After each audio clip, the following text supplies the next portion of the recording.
Uh, in our previous period also, we have already discussed about the point number, question number 3A. And today also we are going to again discussing about poem for comprehension. Poem for comprehension. Comprehension means what? Understanding. How do we understand the poem? Upon this, there are 5 marks question in the activity sheet. Question number 3A. So today what we are going to learn, इसी के बारे में आज हम चर्चा करेंगे कि comprehensive type जो प्रश्न होते हैं क्वेश्चन नंबर 3 में वो किस प्रकार होते हैं। अब ये देखिए आपके स्क्रीन पर सेक्शन नंबर 3 पोएट्री सेक्शन यहां से स्टार्ट होता है। तो उसका ए और बी दो प्रश्न होते हैं उसमें। Question number 3A is upon comprehension type activity, and question number 3B is the appreciation of the poem. वहां पर रसग्रहणात्मक प्रश्न होते हैं, लेकिन वो आज हमें नहीं देखना है। आज का जो अपना पॉइंट है वो है कॉम्प्रिहेंशन में। तो इसमें ये 5 प्रकार के प्रश्न जो आते हैं आपको 5 मार्क्स के लिए, वो 3 प्रकार के होते हैं। Means there are only 3 questions for 5 marks and there are 3 activities A1, A2, A3. These are the 3 activities. First activity A1, simple factual activity. It carries 2 marks. Second one is the A2 type of activity. Actually it is a complex factual activity. बच्चों पहले में जो activity है simple factual activity, इसमें fact से related होता है, factual होता है, और फैक्चुअल होने के कारण इसका आंसर आपको उसी में पोयम में ही आपको मिलता है। थोड़ा सा अपने दिमाग में इसको भर लीजिए कि इसका आंसर आपको पोयम में ऑलरेडी मिलेगा। अपने दिमाग कुछ नहीं लिखना है इसमें, पोयम में इसका आंसर मिलेगा क्योंकि ये फैक्चुअल अंडरस्टैंडिंग एक्टिविटी है। दूसरी जो है complex factual activity, it is little bit complicated activity. थोड़ा सा ये जटिल होती है, but it is also given in your poetry. आपकी पोयम में ही इसका भी आंसर आपको मिलेगा। थोड़ा सा कॉम्प्लिकेटेड होती है, लेकिन इसका भी मार्क्स आपको मिल सकता है अगर आप अच्छे से किए तो। 2 मार्क्स इसको भी है। तो A1 को 2 मार्क्स, A2 एक्टिविटी को 2 मार्क्स, और तीसरी एक्टिविटी है बच्चों A3। So A3 activity it is based on poetic device. It is based on poetic device. जो काव्यमय संरचना है उसके ऊपर ये एक्टिविटी होती है, और it carries 1 marks. It will give you 1 marks. So this way these are the 3 activities under the section of 3rd poetry will give you 5 marks. You prepare all our 7 poems well and you can get completely 5 marks. आपको पूरी तरह से ये 5 marks मिलेंगे अगर आप सातों भी पोएम्स, क्योंकि 8 पोएम्स है, उसमें से एक पोएम जो चौथे यूनिट से है उसको ऑमिटेड किया है, मतलब कि उसको निकाल दिया है कोर्स से इस साल के लिए। उसका नाम था ओ कैप्टन माय कैप्टन। ये इस साल नहीं आएगी। तो आपको 7 पोएम्स की तैयारी अच्छे से करनी है। यूनिट नंबर 1 में 2 पोएम है, 1.1 अ teenagers prayer, 1.3 basket full of moonlight. These are the 2 poems you have to prepare yourself for activity sheet from unit number 1. Unit number 2, you can prepare yourself 2.1 and 2.3. 2.1 you start dying slowly, and 2.3 the twist. These are the 2 poems from unit 3. And third one is unit number 3.1. The poem is Eve. And 3.3, sorry, yes, 3.3, Stopping by Boots on a Snowy Evening, written by Robert Frost. So these are the 6 poems and 1 poems from the 4th unit, which is The World is Mine. The World is Mine. This poem also written by Joy Lovelace Crawford. So these are the 7 poems you have to prepare well in advance. अच्छे तरीके से पहले ही इसको तैयार करिए। ये सातों कविताओं की, पोएम्स की अगर आपने अच्छे से तैयारी करते हो तो ये 3 बहुत ही सिंपल एक्टिविटी रहती है। इसको मैं आपको अच्छे तरीके से समझा देता हूं। नेक्स्ट में आप लोग देखिए इसमें से जो पहला एक्टिविटी मैं आपको बताया हूँ सिंपल फैक्चुअल, दूसरा कॉम्प्लेक्स फैक्चुअल और तीसरा रिलेटेड टू पोएटिक डिवाइस। पहला एक्टिविटी जो है उसमें सिंपल फैक्चुअल, इसमें किस प्रकार के प्रश्न आते हैं? तो उसमें ट्रू और फॉल्स यानी कि आपको सत्य असत्य बताना पड़ता है। तो यहां पर आपको केवल अगर ट्रू होता है सेंटेंस तो ट्रू लिखना पड़ता है, फॉल्स होता है तो फॉल्स लिखना पड़ता है, मतलब कि सत्य है तो सत्य, असत्य है तो असत्य लिखना पड़ता है। दूसरी बात इसमें किस टाइप का दूसरा प्रश्न हो सकता है? Match the column. Match the column मतलब कि जोड़े लगाओ। अब आप इसमें लेफ्ट साइड में और राइट साइड में आपको वहां पर प्रश्न दिया रहेगा और उसके रिस्पॉन्सेज भी दिए रहेंगे, आपको उसको मैच करने का होगा। तो इस टाइप का भी प्रश्न सिंपल फैक्चुअल एक्टिविटी में आ सकता है। Third one is complete the following, मतलब कि fill in the blanks type activity होगी। कंप्लीट द फॉलोइंग मतलब कि fill in the blanks type of activity होगी। तो ये भी एक्टिविटी इसके तहत आ सकती है। चौथी जो एक्टिविटी इसमें आती है बच्चों वो है choose the correct alternative. Choose the correct alternative means what, there is also fill in the blanks, वहां पर भी रिक्त स्थान होगा और आपको ऑलरेडी वहां पर कुछ ऑप्शंस दिए रहेंगे। There will be some alternatives already given and you have to choose any one. आपको कोई एक चुन करके वो एक्टिविटी को पूर्ण करना है। तो बच्चों आपको इसमें ये समझना है कि सिंपल फैक्चुअल एक्टिविटी में 4 प्रकार के प्रश्न आ सकते हैं। इसमें से कोई एक ही आएगा, या तो ट्रू फॉल्स होगा, या तो मैच द कॉलम होगा, या तो कंप्लीट द फॉलोइंग होगा, या चूज द करेक्ट अल्टरनेटिव होगा।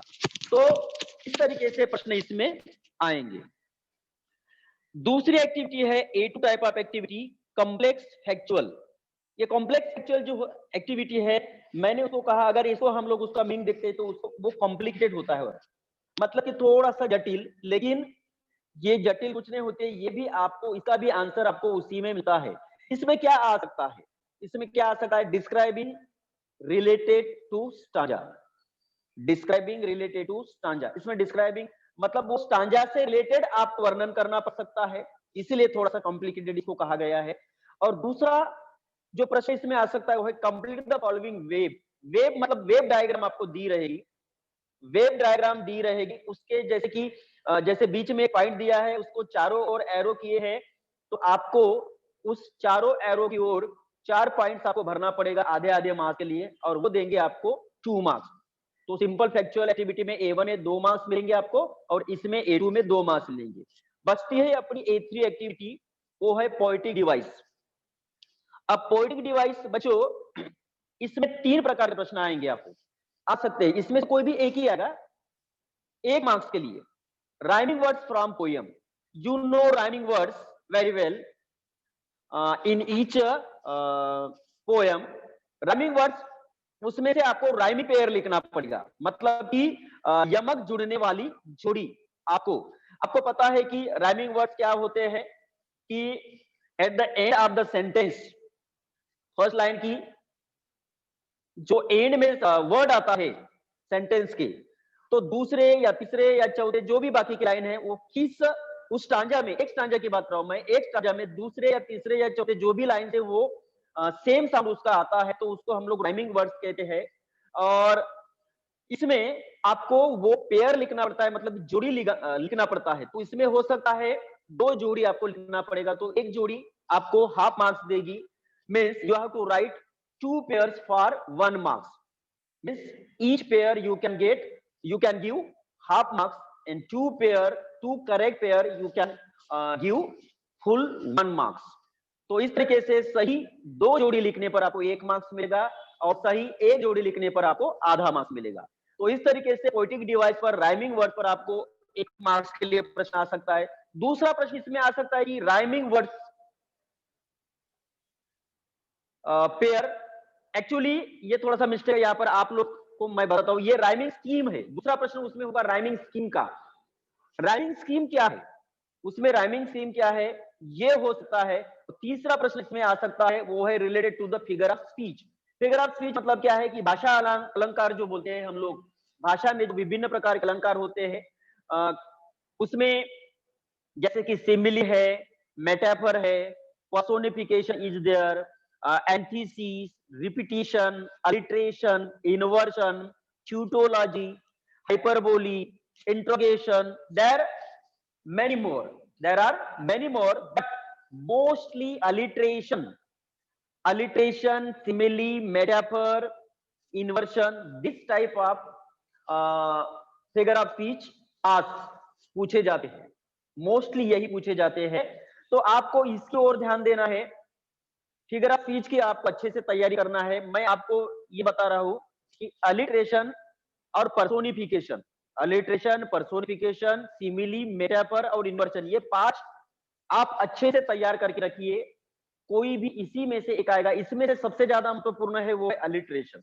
आगे जैसे ही हम उदाहरण देखेंगे तो आपको पता ही चलेगा, अलिट्रेशन मोस्टली आता है।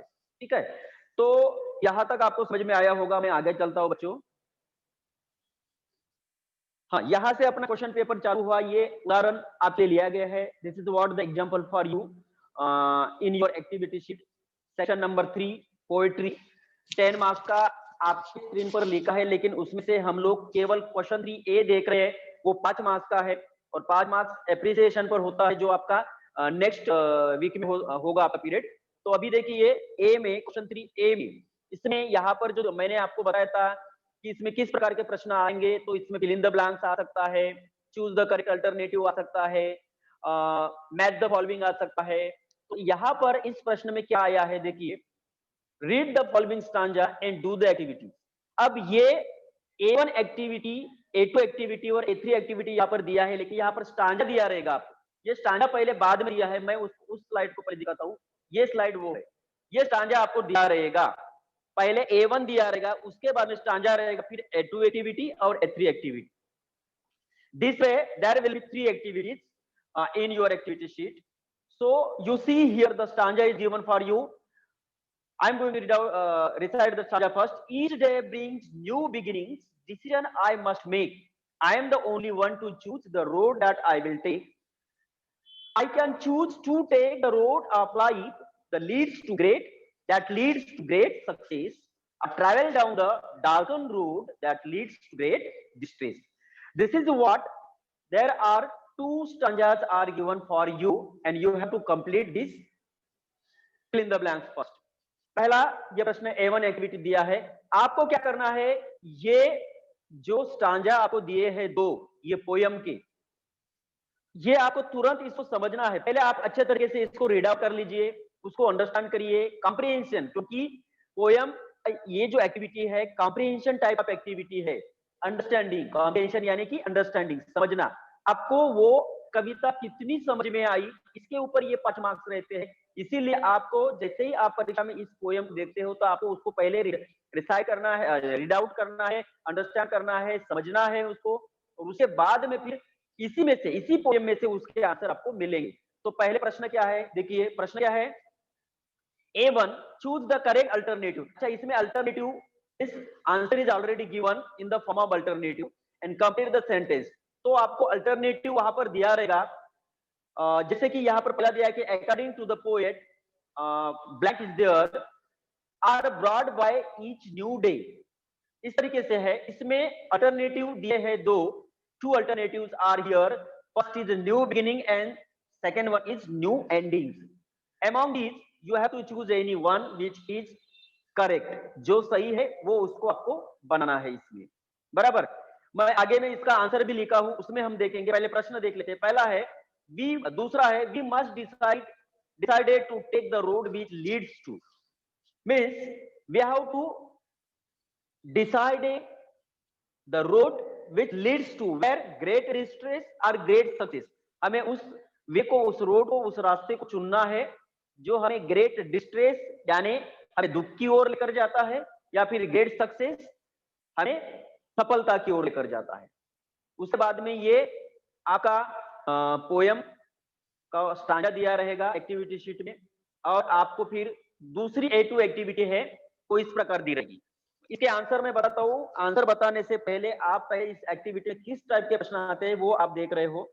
उदाहरण के तौर पर दूसरा A2 एक्टिविटी में उसमें दिया था कि वेव डायग्राम, ये वेव डायग्राम है, इसमें 2 ही दिया है तो 2 ही भरना है। कभी कभी 4 रहते हैं आधे मार्क्स के लिए, यहाँ पर 2 दिए हैं तो आपको 2 भरना पड़ेगा। The road of life leads to, आपको जीवन का जो रोड है, रास्ता है, वो दो जगह पर लेकर जाता है। आपने पढ़ा है उस पोयम में आप लोग देख सकते हो easily, I can choose to take the road of life. Second standard में देखिए आप लोग उसका आंसर दिया है, I can choose to take the road of life that leads to great success और travel down the darkened road that leads to great distress. Means एक रास्ता है which will leading us towards great success and second one leading us towards great distress। Success मतलब एक रास्ता सफलता की ओर लेकर जाएगा, डिस्ट्रेस मतलब कि दूसरा रास्ता हमें दुख की ओर लेकर जाएगा। So we have to choose among one, ऐसा कवि का मानना है, लेकिन यहाँ पर हमें दोनों रास्ते लिखना है, तो पहला और दूसरा दोनों रास्ते आपको यहाँ पर भरना है। तीसरा प्रश्न है आपको name the figure of speech. यहाँ पर आपको फिगर ऑफ स्पीच के नाम लिखना है खाली, डिसीजन आई मस्ट मेक और travel down the dark and road. ये तीन एक्टिविटी हम लोग देखे, इसमें सभी मैं उत्तर बताता हूं आपको। ये उत्तर देखिए, आंसर इज A1 एक्टिविटी में हम लोग जो देखे हैं अकॉर्डिंग टू द पोएट, वहां पर जो फिल ब्लैंक्स दिया है, ब्लैंक दिया है, उसमें हम क्या फिल करेंगे, वहां पर दिया था, हम लोगों ने प्रश्न में देखे हैं, प्रश्न में क्या दिया था देखिए वहां पर, मिनट, प्रश्न में यह दिया था कि न्यू बिगिनिंग और न्यू एंडिंग, न्यू बिगिनिंग और न्यू एंडिंग दिया था। आपको सही वहां पर भरना है कि according to the poet new beginning are brought by each new day.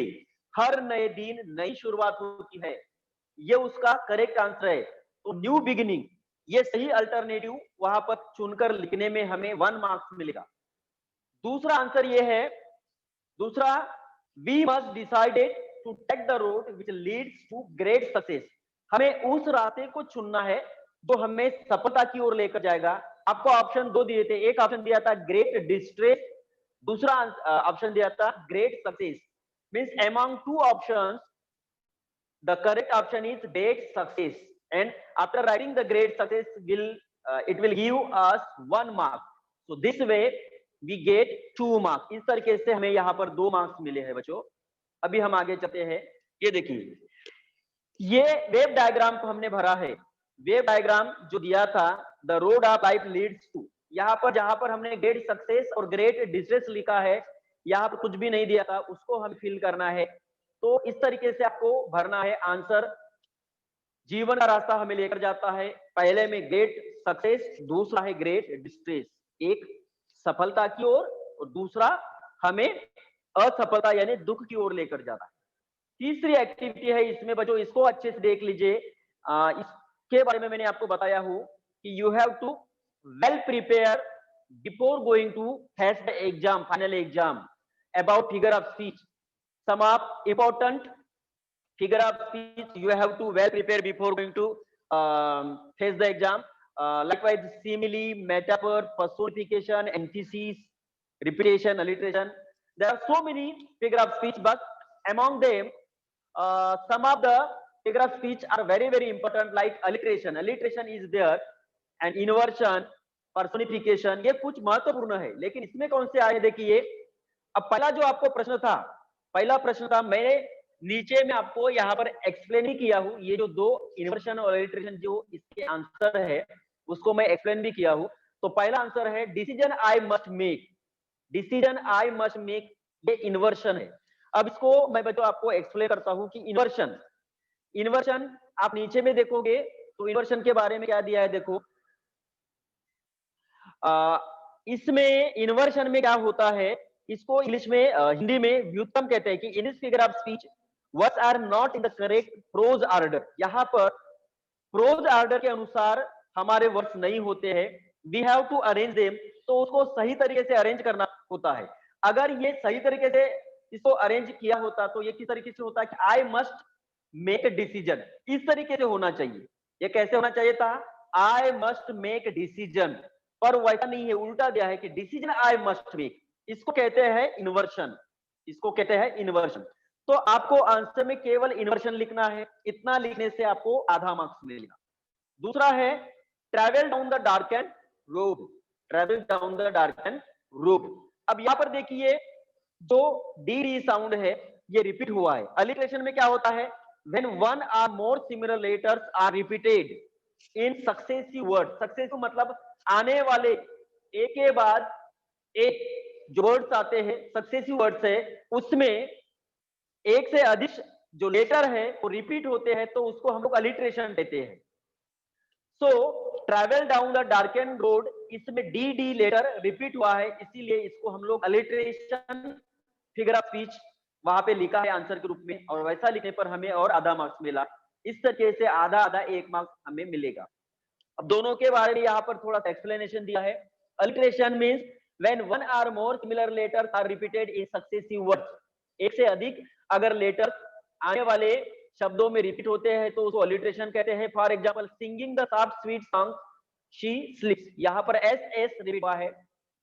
तालका killed Kalidas at Kakpandu, यहाँ पर K letter is repeated. And number third is no, no never can it be, never never can it be, here in this line n letter is repeated, so this is what your alliteration, ये आपका alliteration है। then second one, we have to arrange them, sorry, inversion, inversion के बारे में क्या दिया है, in this figure of speech words are not in the correct prose order, यहाँ पर prose order करेक्ट नहीं होता है इसमें, means the prose order is incorrect in the figure of speech of inversion, inversion में inversion ये जो व्युत्क्रम ये figure of speech है उसमें prose order करेक्ट नहीं होता। जैसे हमने पढ़ा ऊपर में decision I must make decision ऐसे होना चाहिए, लेकिन वहां पर क्या दिया था, डिसीजन आई मस्ट मेक उल्टा दिया था, तो इसलिए उसको इन्वर्शन हमने लिखा है। तो उदाहरण के तौर पर यहाँ पर दिया है कि over the brown fields they dance and flu, over the brown fields they dance and flew, it should be they dance and flew over the brown fields, इस तरीके से वो होना चाहिए था। दूसरा है blessed am I that I am born to this land, ये कैसे होना चाहिए, I am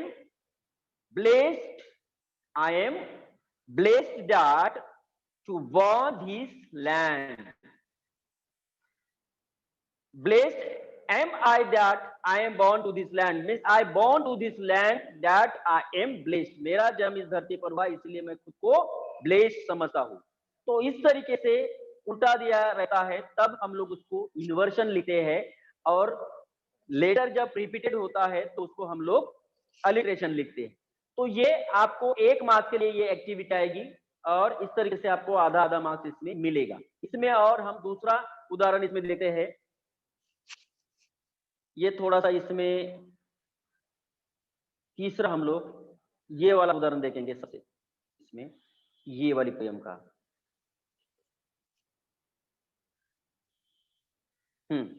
ये दूसरा इसका उदाहरण है, पहला हमने अभी देखा है, ये दूसरा उदाहरण किस तरीके से दिया की है। Read the following stanzas and do the activities for 5 marks, इस तरीके से आपका प्रश्न रहेगा, आपको एक्टिविटी पढ़ना है और उसके उत्तर देना है।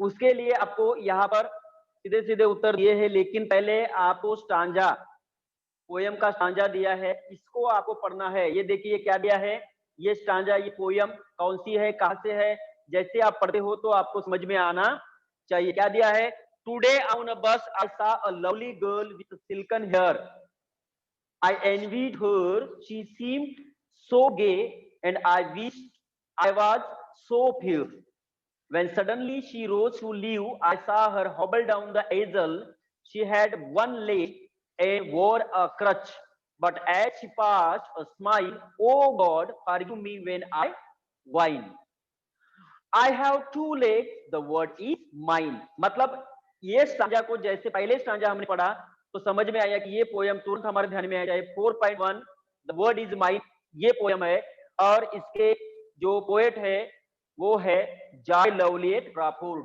Joy लवलिएट Crawford. तो उससे कोई मतलब नहीं है, इसमें पोएट का नाम हमें एप्रिसिएशन टाइप ऑफ प्रश्न में चाहिए। A B, question number 3 B में, यहाँ पर हमें पोएट का नाम जानने की जरूरत नहीं है, लेकिन इस प्रकार आपको जो स्टांजा दिया है, 2 स्टांजा दिए हैं, दोनों स्टांजा रीड आउट करना है। First what we have to do this type of activity, we have to read out the whole stanza, complete stanza, and also understand the stanza first, पहले हमें उसको समझ भी लेना है, अच्छे से उसको समझ लीजिए और उसके बाद में हमें उस एक्टिविटी को सॉल्व करने के लिए स्टार्ट करना है। अब इसमें देखिए ये है स्टांजा हमने पढ़ लिया, अब हमें एक्टिविटी सॉल्व करना है।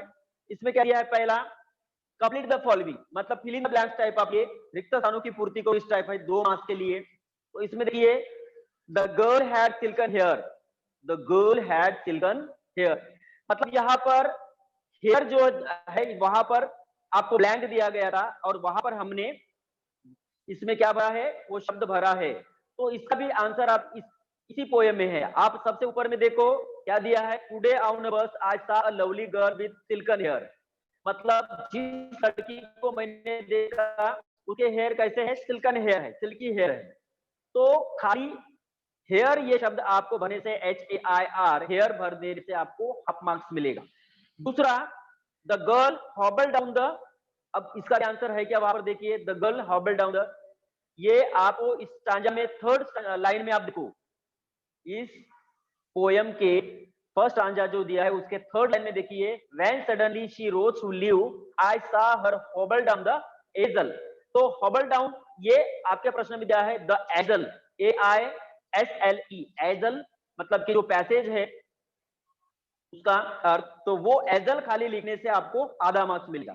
तीसरा है द बॉय वाज, ये बॉय कैसा था, सेकंड स्टैंडर्ड बॉय की स्टोरी दी गई है, तो वो ब्लाइंड था। ये आपको फोर्थ लाइन में, सेकंड स्टांजा के चौथी लाइन में, fourth line of second stanza, there is a given answer, it's nice to talk with folks like you see I am blind. आपको पता है आप जैसे लोगों के साथ बात करना मुझे अच्छा लगता है। आपको पता है क्या कि मैं ब्लाइंड हूं, लड़का बोल रहा है कि आई एम अ ब्लाइंड, मतलब हमें आंसर मिल गया तीसरे का, the boy was blind, the boy was blind. Blind शब्द भर के आपको वो शब्द सही शब्द लिखना भी है, उसको अंडरलाइन भी करना है, ध्यान रखिए। Number 4 the speaker, the speaker यानी कि पोएट, यहाँ ब्रैकेट में उसका दिया है। स्पीकर किसको कहते हैं, यहाँ पर बोलने वाला, यहाँ पर बोलने वाले कौन है, पोएट है, कवि है। So the speaker poet stopped to buy some sweets, stop to buy, कुछ परचेज करने के लिए, कुछ खरीदने के लिए वहां पर उतरे। तो क्या खरीदी करने के लिए उतरे, तो आप फिर से हम लोग पोएम पे चलते हैं। देखिए वहां पर दिया है पहली लाइन, सेकंड स्टैंजा की पहली लाइन पे दिया है, and then I start to buy some sweets, some sweets, इतना लिखने से, सम स्वीट्स, इतना लिखने से पूरी लाइन जैसे कि वैसे लिखिए, और जहां पर आपको ब्लैंक में भरा है आपने शब्द उसको अंडरलाइन कर दीजिए। इस तरीके से ये फिल इन द ब्लैंक्स हमने भरा, कंप्लीट फॉलोइंग पूरा किया, और हमें हर एक 4 करेक्ट रिस्पॉन्स पर हमें 2 मार्क्स मिलेंगे। तो ये है उसका A1 एक्टिविटी। इससे से दूसरी एक्टिविटी इसके बाद में दिया रहेगा, ये वाली एक्टिविटी। इसमें क्या दिया है देखिए, what did the speaker realized while chatting with the young lad, वो जो युवा बच्चा है इसके साथ बात करते हुए उसको क्या समझ में आया, क्या ध्यान में आया उसके। तो आंसर है the speaker realized while chatting with the young lad that he was blind. Very simple, कितना सिंपल है, इतना मात्र लिखने से हमें 2 मार्क्स मिलेंगे कि पोएट जब उनसे बात कर रहे थे, whenever poet was speaking to the young lad, he came to know the boy was blind, उनको ध्यान में आया कि वो लड़का अंधा था। तो यही आंसर में हमने लिख लिया कि the speaker realized while chatting with the young lad that he was blind। इस तरीके से आपको 2 मार्क्स मिलेंगे। और तीसरी है इसमें right two pairs of rhyming word. देखो यहाँ पर राइमिंग वर्ड लिखना है, राइमिंग वर्ड यहाँ पर मैं बच्चों अब दिखाता हूँ। यहाँ पर पोएम में देखो राइमिंग वर्ड्स कौन कौन से हैं। पहले स्टांजा में हेयर फेयर, हेयर फेयर पहला पेयर है, पहली जोड़ी है राइमिंग की। दूसरा है यहाँ पर, दूसरा है क्या, वाइन माइन, वाइन माइन, ये दूसरी जोड़ी है पहले स्टांजा की। फिर सेकेंड स्टांजा में भी है चाम हाम, चाम हाम, पहली जोड़ी है, पहली पेयर है। दूसरी है वाइन माइन, वही दिया गया है, काइंड ब्लाइंड भी दिया गया है, बराबर ना। तो इस तरीके से कोई भी, ये देखो यहाँ पर जोड़ी दी है हेयर फेयर वाइन माइन, ये राइमिंग वर्ड है, इतना लिखने से आपको 1 मार्क मिलेगा। इस तरीके से यहाँ पर ये जो A1 एक्टिविटी है इसमें हमें 2 मार्क्स मिले। फिर ये जो A2 एक्टिविटी है इसमें हमें 2 मार्क्स मिले। A3 एक्टिविटी इसमें हमें 1 मार्क्स मिलेगा। So in this way if you prepare well in advance you must get 5 marks. आपको जरूर इसका 5 मार्क्स मिलेगा। बहुत सिंपल है। 5 में से आपको ऐसा लग रहा है कि नहीं समझ रहा है, कॉम्प्लिकेटेड एक्टिविटी में अगर थोड़ा प्रॉब्लम जरा है, तो 3 से 4 मार्क्स मिलना तो बिल्कुल तय है। लेकिन उसके लिए आप अच्छे से अपने जो 7 पोयम है वो अच्छे से तैयार करके रखना है। ठीक है, तो this is what the activity comprehension of poem. ये हमारी एक्टिविटी है कॉम्प्रिहेंशन ऑफ पोयम। अगर आपको इसमें कुछ समझ में नहीं आया है तो कुछ क्वेरीज है, you can ask me your questions. बच्चों आपको कुछ प्रश्न है तो पूछिए। यहाँ पर एक्टिविटी हमारी एंड हुई है। अवर today's activity question number 3A comprehension type of questions for poem is completed. So you can ask your queries. अगर आपको कुछ प्रश्न है तो पूछ सकते हो।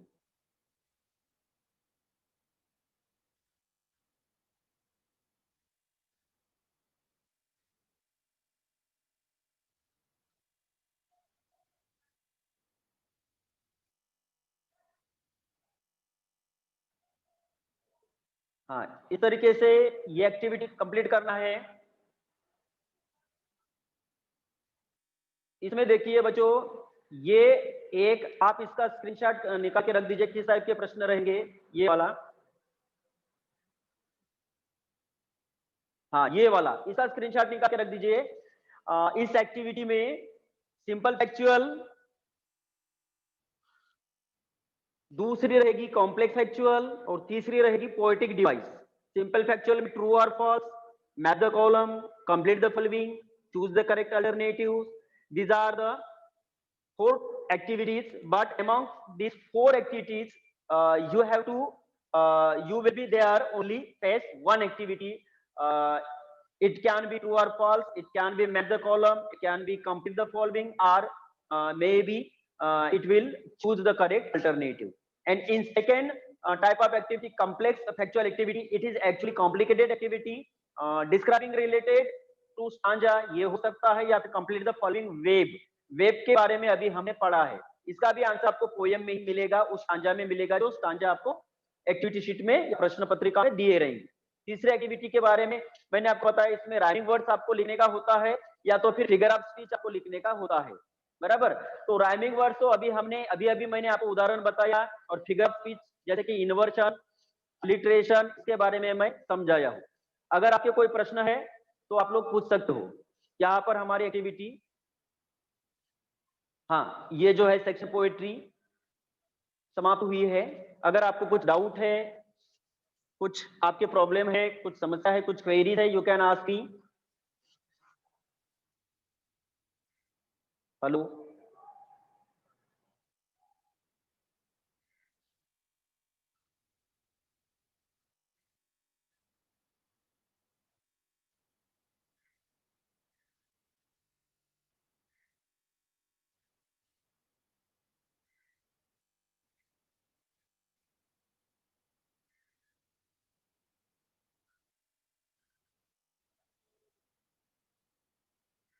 निशा गॉड, क्या कुछ प्रॉब्लम है? पूछिए। मुझे आवाज नहीं आ रहा है, आपको अनम्यूट करना पड़ेगा। जयकर सर। निशा आप पूछो बेटा। निशा अपना माइक ऑन करो। हेलो हाँ पूछो सर, मुझे एग्जाम्पल 2 का पूछने का था, थर्ड क्वेश्चन। हाँ, वो एक बार दिखाता तो मैं उसका थर्ड क्वेश्चन, उसका आंसर चाहिए सर मुझे। एक मिनट, अब फिर मैं उसको जरा निकाल दिया, बंद कर दिया था। ओके ओके, एक मिनट। हाँ ओके, बताओ कौन से है ये वाला थर्ड? इसमें ये नहीं सर। कौन सी एक्टिविटी है इसमें? नहीं सर, एग्जाम्पल 2 का। अच्छा, एग्जाम्पल 2 का, 1 मिनट। उनको बोलो ये सर ऑनलाइन चालू है, वो भी सुनो और अपना काम भी करो, इसलिए दिखाया उनको। हाँ 2 का इसमें बोलो, इसमें हाँ सर यही आंसर। हाँ कौन सा क्या करना है, समझ में नहीं आया क्या? सर समझ में आया, मुझे ना उसका आंसर चाहिए था इसके लिए। हाँ बाकी बच्चे, if you having any doubt queries you can ask me now. आपको इसमें देखो 5 में से 5 मार्क्स मिलेंगे ही अगर आप अच्छे से तैयारी की तो। कुछ भी नहीं, इस एक्टिविटी में ज्यादा कुछ भी डिफिकल्ट नहीं रहता है। इस तरीके का ये पोयम दिया रहेगा आपको 2 स्टांजा, और आपको इस प्रकार का ये वेब रहेगा। ये पहले तो फिल इन द ब्लैंक्स रहेगा, मैच द फॉल भी रह सकता है, बराबर ना? तो कोई एक होगा, आपको इस तरीके से उसको कंप्लीट करना है। पहले जैसे उसमें फिल इन द ब्लैंक्स दिया है तो 4 रह सकते हैं या 2 भी रह सकते हैं। 4 रहेंगे तो हर एक को आधा मार्क्स रहेगा। 2 अगर एक्टिविटीज वहां पर रहती है तो हर एक फिल इन द ब्लैंक्स को 1 मार्क्स रहेगा ईच। ठीक है, और कोई प्रॉब्लम, कोई समस्या, कोई प्रश्न? ये 5 मार्क्स आप अच्छे से तैयारी करोगे तो आपको। Good morning sir. Good morning बेटा। सर ये आप जो क्वेश्चन बोलिए। बताए मतलब इसी टाइप का क्वेश्चन पूछा जाएगा सर पैराग्राफ से? इसी टाइप का, हाँ इसी टाइप का, इसीलिए मैंने बोला कि ये 1 मिनट, ये वाला जो है ना, इसमें कितने प्रकार के प्रश्न आएंगे ये मैंने आपको दिखाया था। ये स्क्रीन पर देखिए, see on the screen, this is what. इतने प्रकार का प्रश्न होगा। A1 एक्टिविटी में true false, match the column, complete the following, choose the correct alternative, ये 4 में से कोई एक टाइप का होगा A1 में। A2 में भी डिस्क्राइब रिलेटेड स्टांजा होगा या फिर कंप्लीट द फॉलोइंग वेब होगा, और 3 में पोएटिक डिवाइस होगा। पोएटिक डिवाइस उसमें या तो राइमिंग वर्ड्स आपको बताना पड़ेगा, राइमिंग पेयर आपको बताना पड़ेगा, या फिर फिगर ऑफ स्पीच आपको आइडेंटिफाई करना पड़ेगा। ओके, इसी थैंक यू प्रकार का आएगा, इसके अलावा कुछ भी नहीं आएगा। इतने ही प्रकार का आएगा, ठीक है? और कोई? और किसी को कुछ क्वेश्चन पूछना है इस टॉपिक से संबंधित? सिया पूछो, सिया पूछो कुछ पूछना है? Hello sir. हाँ बोलिए, बोलिए। स्पीच का बताया ना, रिटर्न बताइए ना।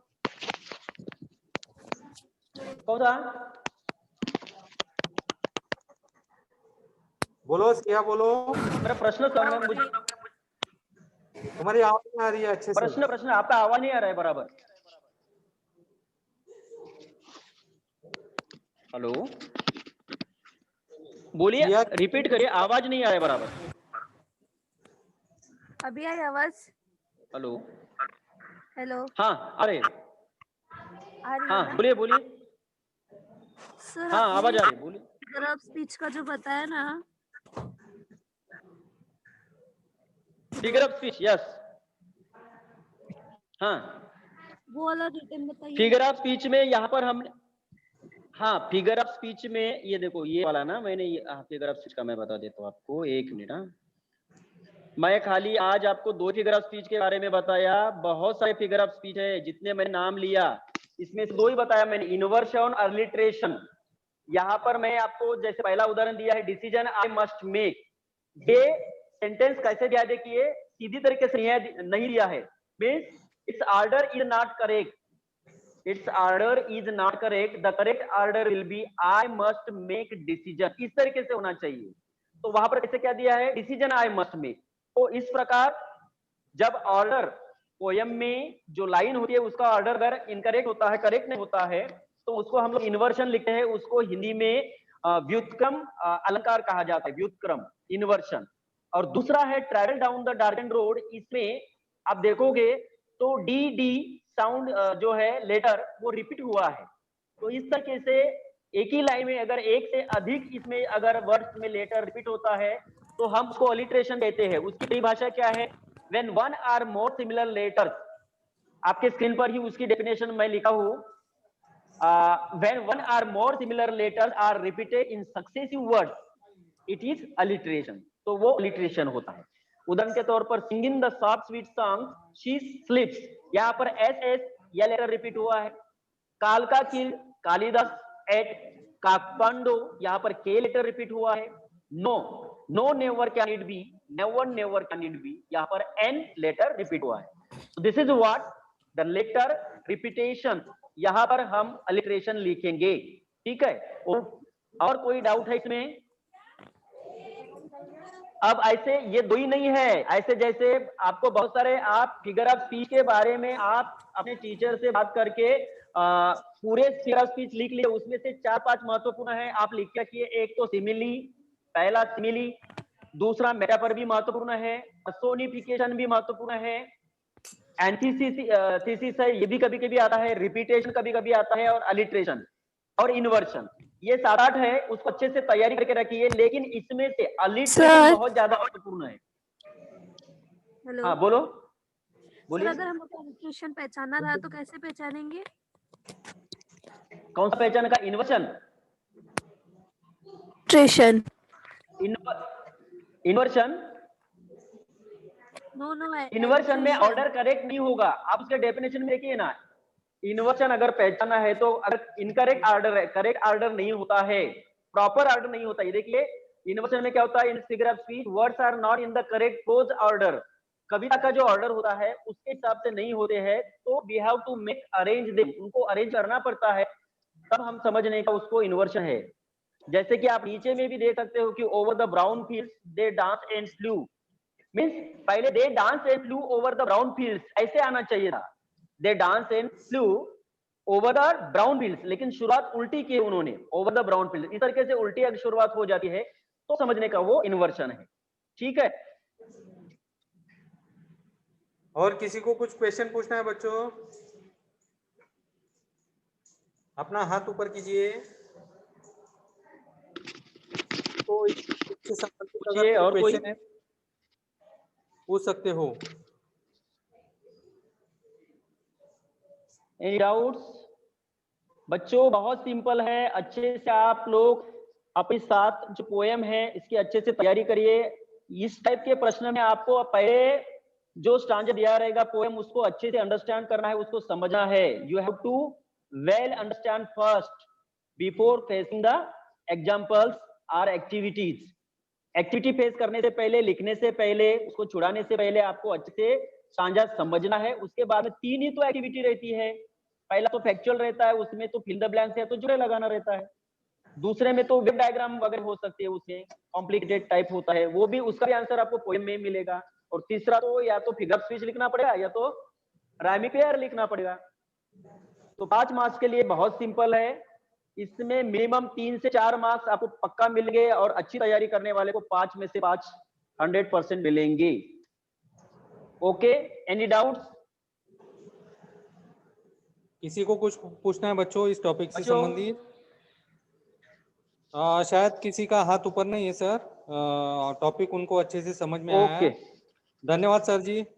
Okay sir ji, okay sir ji, okay, thank you so much. You to,